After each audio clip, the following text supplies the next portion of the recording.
Chapter 217, 2, Sword Immortal. In battles where Chen Ping'an was locked in an impasse with his opponent or held a slight advantage, he could summon first and allow it to whiz through the air in its full chaotic glory, wreaking havoc as it pleased, and its sturdiness meant that Chen Ping'an didn't have to worry about it being chipped or damaged. However, during perilous battles where precision was of the utmost importance, the more obedient and faster 15th was required to deal the lethal killing blows. Bonded flying swords were naturally very formidable, and they were extremely sought after for all swordsmen under the heavens. Any swordsman that was lucky enough to obtain a bonded flying sword would cherish it as much as their own life, and they were a huge pain to deal with for all chi refiners of the other 100 schools of thought. However, there were two problems surrounding all bonded flying swords, the first of which was that they were difficult to obtain, with an enormous amount of precious resources required to forge them, and the second problem was their cost of repair. While it was true that bonded flying swords were renowned for their power, if they were damaged in battle even in the slightest, such a small chip or crack appearing on the blade, then their repair would incur enormous cost. This was why it was often said that the fortunes of swordsmen could swing drastically at the drop of a hat. A swordsman could easily be in possession of enormous wealth one day, only to be completely stripped of that wealth the very next day. Chen Ping'an had initially called upon first instead of 15th precisely because the former was sturdier and less likely to be damaged. And he was also worried that 15th would end the battle with a single blow, thereby depriving him of the opportunity to test out the power of his fists. It was clear that no peaceful resolution was going to be reached here, so the only course of action was to fight. The scholar with the Chu surname pointed at Chen Ping'an, then tapped the shimmering breastplate as he said, "You seem to take great pride in your fists, so why don't you have a go at this spot here? This armor pellet is worth 3,000 snowflake coins, and it comes straight from the imperial vault of ancient Elm Nation. If you can break it, then you are certainly worthy of taking pride in your fists." Chen Ping'an required no further invitation. He immediately pounced forward like a speeding arrow, launching himself forward with such tremendous force that the bricks beneath his feet instantly shattered. In the natural world, trees had always been known to be immobile, incapable of moving from the place where they had taken root. As a tree spirit, the scholar with the Chu surname was a 5th-tier chi refiner with a formidable physical constitution, but he had also inherited the slow and cumbersome nature of trees, which meant that speed of movement and close-quarters combat were both weaknesses of his. That was why he had spent such a massive price to purchase this armor pellet, to serve as a life-saving trump card in times of peril. He possessed a naturally sturdy and resilient body, and now that he was clad in his suit of armor, he was confident that he would be able to withstand Chen Ping'an's punches. Chen Ping'an's first punch packed such tremendous power that the breastplate of the scholar's suit of armor caved in by over an inch, while the scholar himself was sent flying through the air, crashing into the outermost wall of the estate's courtyard. However, the blow seemed to have done nothing more than knock him back, and the wall behind him shattered violently, revealing a harrowing sight to behold. As it turned out, the interior of the wall didn't consist of layers of bricks. Instead, it was a tangled mass of tree roots that were slowly squirming and moving. The scholar dusted off his shoulders, then sneered, "Is that all you've got? Without a 6th-tier hero's gall pill, even if I stand completely still here and allow you to punch me as many times as you want, it'll still be very difficult for you to break through my armor, young Master Chen." Martial artists of the 4th, 5th, and 6th tiers no longer focused solely on bodily refinement. Instead, their martial arts training would be elevated to encompass chi refinement as well. As a result, martial artists of this level were known as lesser grandmasters, and each tier also had its own corresponding subject, namely the souls, the spirit, and the gall.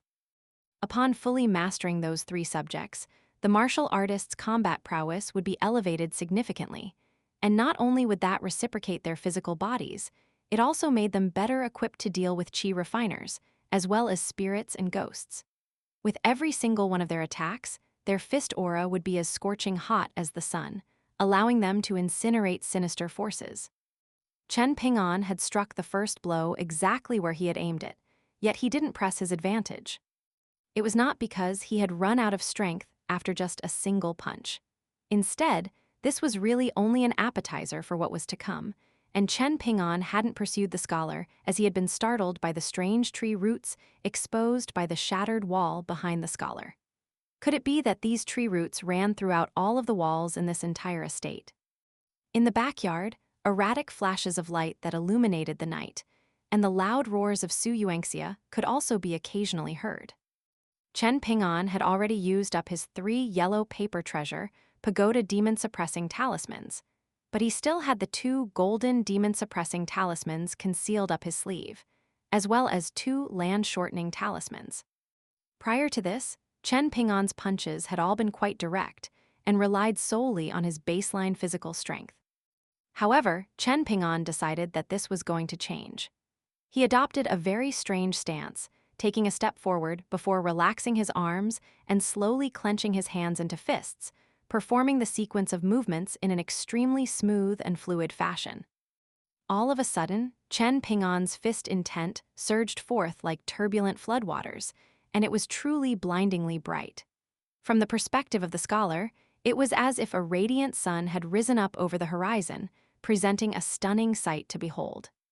He couldn't help but gulp nervously, thinking to himself that perhaps negotiation was an option worth re-exploring after all.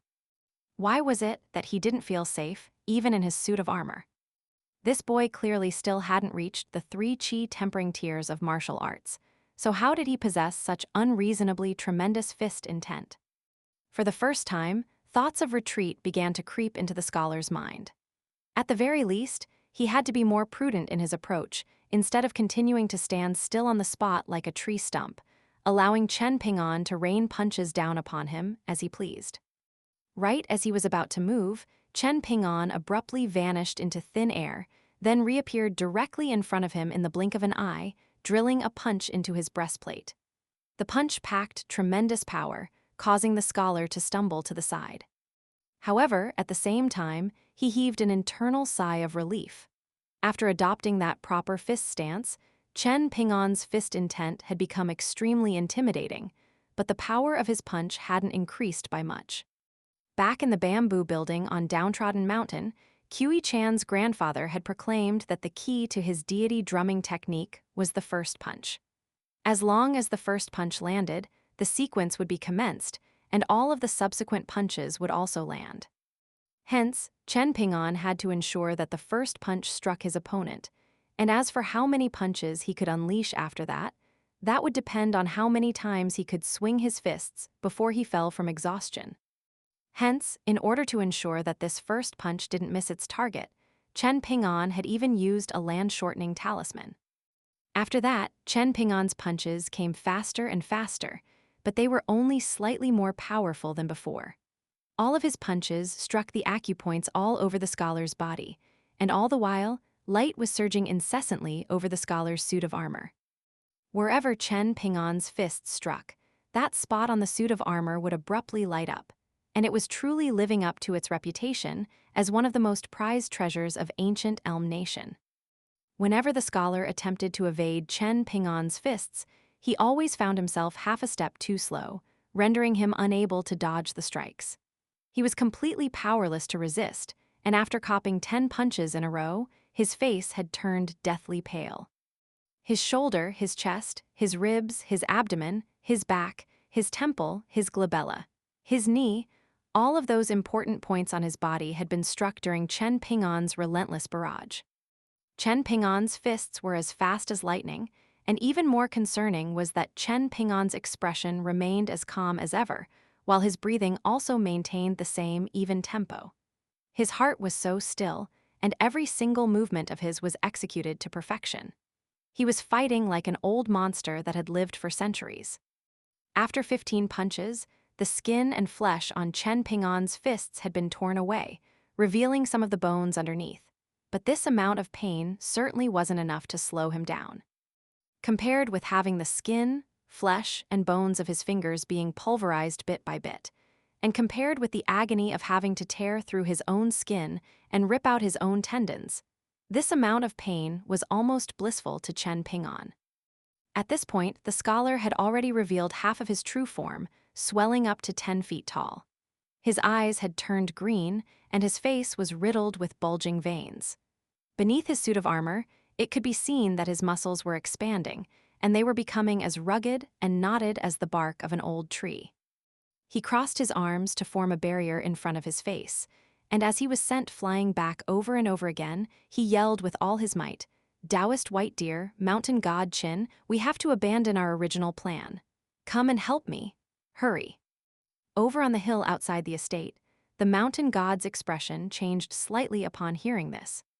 The flame burning on the torch that had been plunged into the pillar by the scholar earlier quickly detached itself from the torch, and most of it quickly dissipated, but one small ball of fire remained, slowly drifting down the corridor toward where the battle between Chen Ping'an and the scholar was taking place. Through the flame, the mountain god was able to observe what was happening inside the estate, so he was able to see the ongoing battle, and that left him in a difficult predicament. He wasn't hesitating about whether he should help the scholar or not. Instead, he was considering what was the ideal time for him to enter the fray in order to secure the greatest benefit for himself. Prior to that suit of armor being broken, he definitely wasn't going to get involved. If he swooped in now to help the scholar kill Chen Ping'an and preserve that suit of armor, that would only be detrimental to his own cause. All of a sudden, the middle-aged Taoist priest beside him suddenly said, "That man's saber is sharper than I anticipated. If I continue to wait here, that female ghost is going to be harmed. What do you say, mountain god Qin? Will you accompany me or continue to observe the proceedings from here?" "We're allies, so we should advance and retreat together," the mountain god replied with a smile. "I can't just back down now, can I?"